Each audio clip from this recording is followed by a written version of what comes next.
I mean, one was in the second quarter. And then the second one was, I think they started the second half with a 6-0 run. You called the timeout, and then you guys went on another run. Yeah, it was just, first of all, we had to get stops, Keith. I thought we did that. And then I loved how we spaced the floor. That's why I was so upset the other night. I thought we had no spacing. And tonight we spaced the floor. We got to the paint, and we made passes to each other. In the third quarter, when I called a timeout, I asked him, why are we changing what we're doing? The first 3 or 4 possessions, paint was crowded again, and then we got it back out. You can see Joel running down the floor like, space, keep it wide. And I just thought we passed the ball to each other a lot as well. Okay. Now, Tobias, will we see him in the final game before the break? Yeah, I hope so. I mean, he really tried to play tonight, but we more made the call than him tonight. So we need him. Hopefully we can get him back next game. Thank you. Great, Lauren Rosen. Hey, Doc, how great was it to see Furkan and Shake both have such productive nights off the bench on the same night?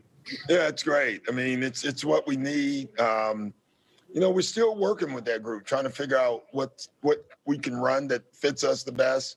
We ran some good stuff. I think our guys saw it. They kept running it. They kept finding each other, so it's nice. When those two play well off our bench, we're pretty tough.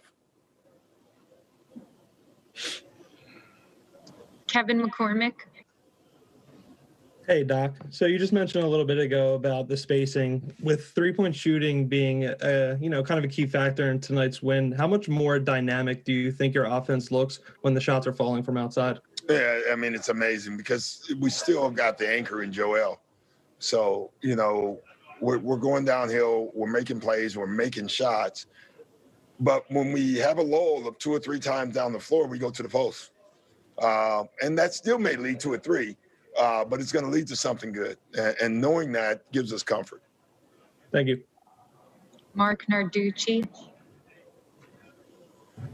Doc, just wanted to ask you, ending the first half, first place in the East against first place in the West, just your thoughts on ending it up with Utah before you go on a break. Yeah, I mean, hopefully it's a precursor to the end of the year. You know what I mean? Like, if we continue to play and they continue to play, I think we would all be thrilled to death if we played a third time.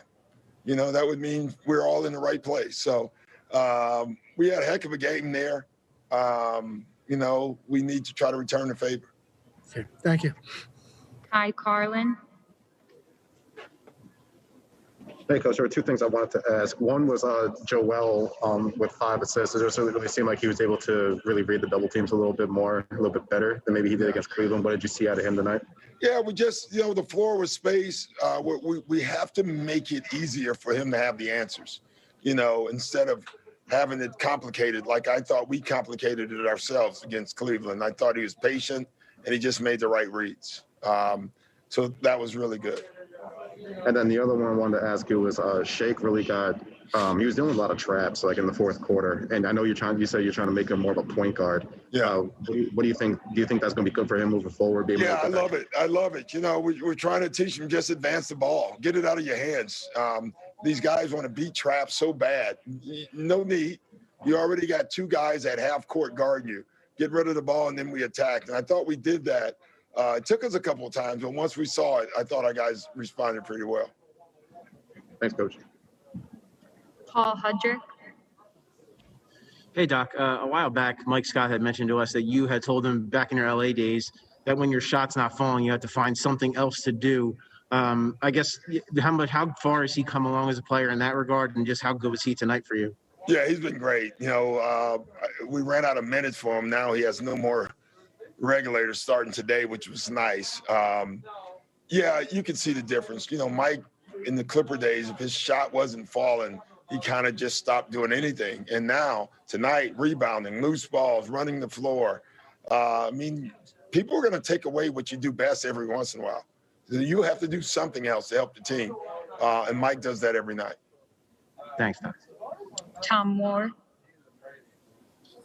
Yeah, Doc, I know Milton, I know your 2 main guys off the bench, really helped you. But I think after 3 quarters, it was 42-17 bench scoring with Mike Scott starting in place of Tobias. Yeah. Just when your bench is so productive, not just those 2 guys, you can play them more. You don't have to mix and match as much and so on. Just wonder what you thought about that. It's nice. I mean, it's great, when we can put our bench together. We just have guys missing. It seems like somebody's missing every night right now.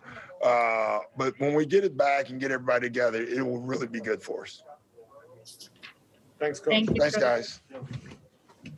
Doc Rivers is saying he hopes to meet the Jazz. Brought to you by Cure Auto Insurance. Amy Fadul, Jim Lynam alongside. And Jim, a stinker of a game on Saturday, but what a breath of fresh air this one was. The starters didn't even have to play into the 4th quarter. You saw the bench erupt for 67 points. Yeah, the bench was huge, Jim, and I particularly liked the Sixers got off to a little bit of a shaky start at the top of the second half, and then boom, I think they went on a 13-0 run, and from there they were in control the rest of the way. Yeah, it was a fun one. Of course, no Tobias Harris. He was the only starter missing. Mike Scott did get the start in his place. Here is Mike Scott with Mark Zumoff.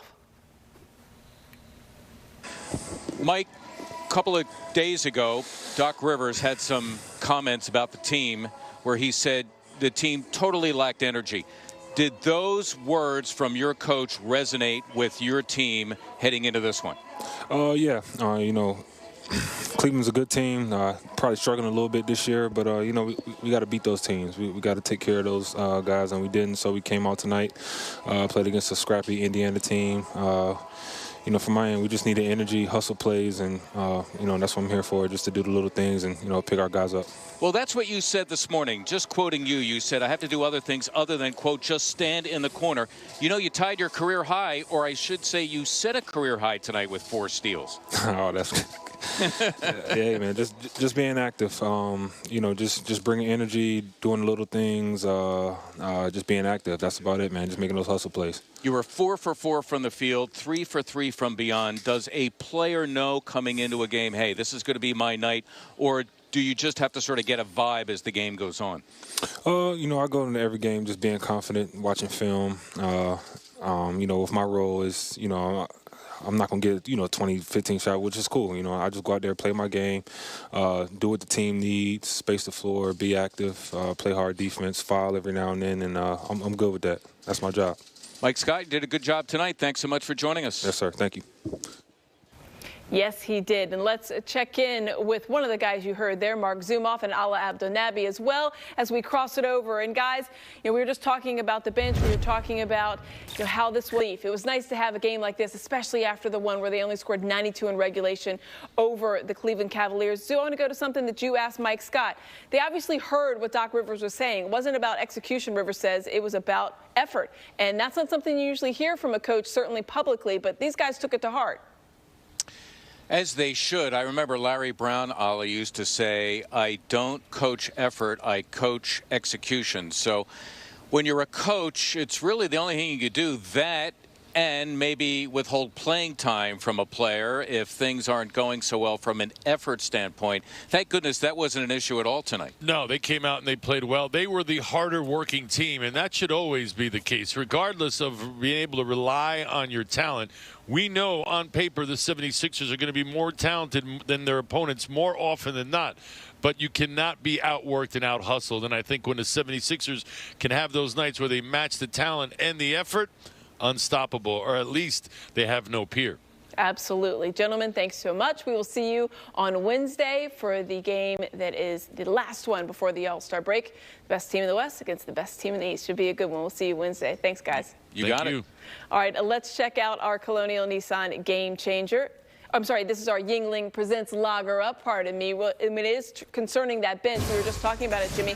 We're talking about Shake Milton and Furkan Korkmaz. Shake Milton, 26 points. We knew he was capable of this earlier in the year, but he seemingly kind of had a bit of a lull. It's nice to see him bounce back. Yeah, he was in a bit of a lull, Aim. And again, when he was out there for that period of time with injury, and it's not just the easiest thing to flip that switch when you come back, but he was on top of his game tonight, and here you see his teammate, Furkan Korkmaz, knowing that he had it going, looking for him.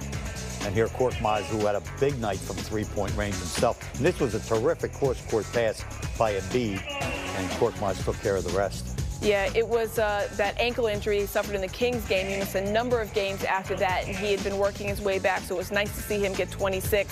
Furkan Korkmaz, we know he's a three-point specialist. Well, he had 6 threes tonight. That is what you need from a guy off your bench for sure.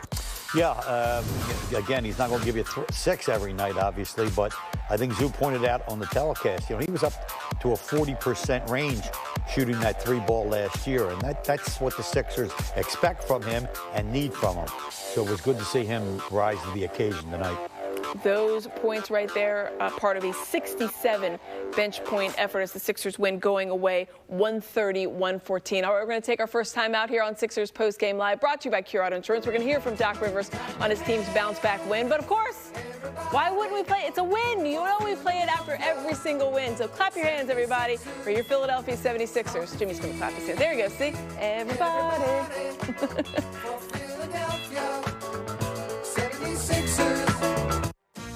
Sixers Postgame Live is presented by Cure